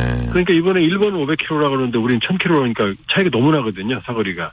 그럼 왜냐하면 고도가 이게 60km 이내로 이제 발사가 됐기 때문에 일본이 사각을 못 잡은 거예요. 우린 잡았고. 그러니까 레이더가 못 잡는 사각지대를 지나면서 마 10으로 회피 기동을 한다. 그러면 조금 과장해서 말씀드리면 못 막습니다. 실전 배치가 된다고 그러면, 성능이 확인된다고 그러면. 뭐 요격망이 무력화된다 이런 표현도 쓸 수 있겠네요. 예, 그 사실상 요격망이 무력화되고, 물론 이제 창과 방패의 게임이니까 뭐 극초음속 미사일이 지금 개발되는 것과 동시에 지금 극초음속 미사일 방어망도 이제 개량이 되고 있는데, 지금 패트리어트 체계 같은 경우 가장 진보된 게 이제 MSE인데요. 이게 막을 수 있는 속도가 마 4에서 5거든요. 근데 마 10으로 떨어지는데 거기도 회피 기동까지 한다. 그러면 못 막죠. 네, 이번 미사일 사거리 한 이제 괌도 들어가죠? 괌이 한 3,400 되거든요. 네. 그런데 이제 북한이 지금 이번에는 1,000km밖에 비행을 안 했어요. 네. 그리고 이제 재원도 얘기를 안 하고 짧게 얘기해서 본인들 말로는 이제 조정 전투부, 말씀드렸던 회피 기동을 하는 탄두부, 이제 그걸 HGV라고 그러는데요. 초음속 그 활공체라고 그러는데 극초음속. 이 부분이 회피 기동을 하는지 봤고, 그 다음에 이제 대출력 발동기 다단계, 그러니까 2단을 쓰거든요. IRBM은. 그 엔진 쪽 성능을 봤다 이 얘기인데, 그러니까 아주 초기 시험입니다. 초기 시험.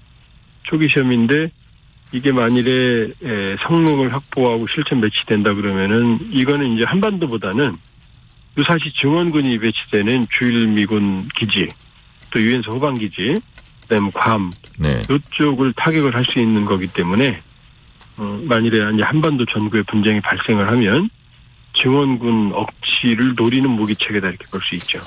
미국 전문가들 사이에서는 김정은의 전쟁 언급이 허세가 아니다 이런 분석도 나오고 있어요. 어떻게 보세요? 근데 이제 그거는 뭐 좀 너무 무책임한 발언 같아요. 갑자기 뭐 전쟁이 일어날 것처럼. 네. 왜냐하면 한반도는 정전 체제고 언제든 전쟁이 일어날 수 있거든요. 우리 군도 언제든 전쟁할 준비가 돼 있어요. 그리고 대한민국 지도자도 언제든 뭐 전쟁할 준비돼 있는 게 정상이거든요. 그러니까 뭐 김정은 갑자기 뭐 전쟁할 생각이 있다 이건 아니고요. 사실은 통일을 포기했다는 얘기는 북한식 평화통일, 고려연방제와 통일전선전술을 포기했다는 얘기고, 이건 북한이 자신 있을 때 북한이 주도하는 평화통일 방식이 이제 고려연방제와 이 통일전선전술이거든요. 근데 그걸 포기했다는 얘기는 체제 경쟁에서 실패했고, 이 조적이 미국에서 실제 본인들의 가장 위협이 되는 이제 대한민국으로 바뀌었다는 얘기니까. 네. 김정은의 얘기는 사실상 뒤집어 보면 체제 경쟁에 실패고 본인들이 통일을 주도할 수 없다는 걸 인정한 것과 같은 거거든요. 그러니까 이번 최고인민회에서도 본인들이 일방적으로 전쟁을 결정하지는 않으나 전쟁이 발발하면 어떻게 하겠다 이런 전제 조건이거든요. 네. 그러니까 뭐 우리가 철저하게 대비는 해야 되지만 당장 김정은이 뭐 자신감을 가져서 뭘 한다 이것보다는 오히려 수세적인 본인들의 체제 경쟁의 실패를 인정하는 개념이다 이렇게 볼 수 있죠. 트럼프 대통령이 지난 14일 뉴스에서 김정은 국무위원장이 자신을 좋아해서 미국도 안전했다 이렇게 이제 주장을 했는데 미국 대선 결과에 따라서 북한 태도 어떻게 변화할 거라고 전망하세요? 왜냐하면 뭐 오늘도 갈리치 전 그 북핵 협상 담당했던 분이 글을 썼는데 사실상 미국에서 나오는 얘기가 이제 보수 진영 공화당 쪽뿐만 아니라 북핵 현실을 인정하고 협상을 해야 된다. 더 이상 핵무기에 고도하지 이런 얘기들이 나오고 있거든요. 이게 북한이 원하는 얘기거든요. 네네. 그리고 공화당 대선 주자들 트럼프하면 다 이런 입장이거든요. 그러니까 북한의 입장에서는 공화당이란 트럼프가 되고 자신들의 핵을 인정받고 협상을 하는 핵군 축을 원하니까 이쪽 공화당이나 트럼프 쪽이 되는 게 이제 북한에게 유리한 상황이죠. 그렇군요. 오늘은 여기까지 듣겠습니다. 조한범 통일연구원 수석연구위원이었습니다. 말씀 감사합니다. 예, 고맙습니다.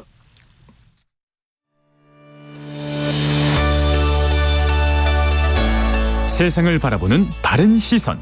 전종철의 전격 시사.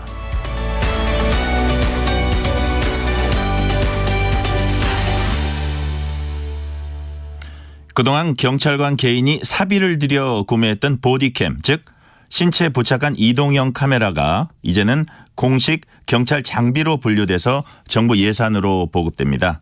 보디캠의 도입 근거와 사용 기준을 담은 경찰관 직무집행법 일부 개정 법률안이 최근 국회 본회의를 통과함에 따라서 보디캠이 올 하반기부터 본격적으로 일선에 보급될 예정입니다.